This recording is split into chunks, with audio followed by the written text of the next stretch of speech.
దేశీయ విత్తన సంపత్తిని వారసత్వ సంపదగా తీర్చిదిద్దుకోవాలని జలబీరాద్రి సంస్థ జాతీయ కన్వీనర్ బొలిశెట్టి సత్యనారాయణ కోరారు. అల్లూరి సీతారామరాజు జిల్లా చింతపల్లి మండలం లంబసింగి పంచాయతీ రావిమానుపాకల గ్రామంలో Sipah trust CEO doctor Sasiprabha ఆధ్వర్యంలో నిర్మించిన చెక్ డ్యామ్ ను ఆయన ప్రారంభించారు. సర్పంచ్ శాంతాకుమారి అధ్యక్షతన నిర్వహించిన ఈ కార్యక్రమంలో ఆయన మాట్లాడారు. జలవనరులు సద్వినియోగం చేసుకోవాలి, దేశీయ విత్తనాలను కాపాడుకోవాలి అని కోరారు. డాక్టర్ శశిప్రభ మాట్లాడుతూ ఈ పంచాయతీలో 12 గ్రామాలను దేశీయ విత్తనాల గ్రామాలుగా తీర్చిదిద్దే కార్యక్రమం జరుగుతోందన్నారు.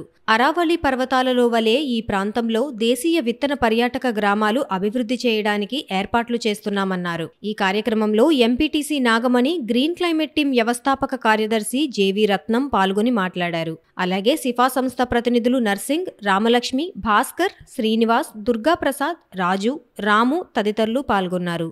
ఇక్కడ 5 సంవత్సరాల నుంచి మేము పనిచేస్తున్నప్పటికీ కూడా ఈ యొక్క ఆలోచన మాకు రాలేదు. ముఖ్యంగా ఎందుకంటే ఏదో గ్రామాల్లో వాళ్ళకి విత్తనాలు కావాలి, లేదా నీటి వస్తుందా, డ్రింకింగ్ వాటర్ ఉందా అన్న తలంపులోనే మేము వెళ్ళాము. అయితే రావిమానుపాకల్లో ఉన్నటువంటి కుటుంబీకులు అందరూ కూడా ఆదివాసీలు అవ్వటం మా యొక్క అదృష్టం. ముందు రావిమానుపాకల ప్రజలందరూ కూడా మాతో చేతులు కలిపారు. ఇప్పుడు కాదు, ముందు నుంచి కూడా వారు చేతులు కలిపారు. కమ్యూనిటీ లేనిదే మేమేం చెయ్యలేం. ఏదో మేము వచ్చి మీకు చెప్పడమే కానీ వారితో కలిసి చేయటం అనేది ఈరోజు మా అదృష్టం. విత్తనాలను ఏ విధంగా మనము ప్రొటెక్ట్ చేద్దాం అంటే రక్షించుకుందాం. మన విత్తనాలు మనం రక్షించుకోవాలా.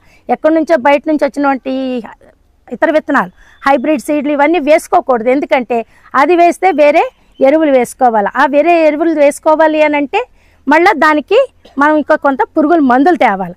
ఇవన్నీ కంపెనీ మూలానే వాళ్ళు లాభాలు పొందుతున్నారు. కానీ మీలాంటి వాళ్ళందరూ బ్రతకాలంటే మీ విత్తనాలు మీరు దాచుకోవాలా. మీకున్నటువంటి ఇప్పుడు ఏవైతే ఉన్నాయో మన ఆవులు కానీ పశువులు కానీ వాటిని మీరు జాగ్రత్త పరుచుకుంటే, వాటి ద్వారా మీరు ఎరువులు తయారు చేసుకుంటే రేపు భవిష్యత్తు మీది కాదు, మీ పిల్లలది కూడా ఇక్కడ చాలా ముందుకి బాగా నడుస్తుంది. ఇప్పుడు ఈ యొక్క 14 కుటుంబాలకు వెళ్తున్న 45 ఎకరాలే కాదు, ఈ మొత్తం గ్రామానికి వెళ్ళేలాగా పైన ఉన్న భూమి కూడా ప్లాన్ చేస్తున్నాము.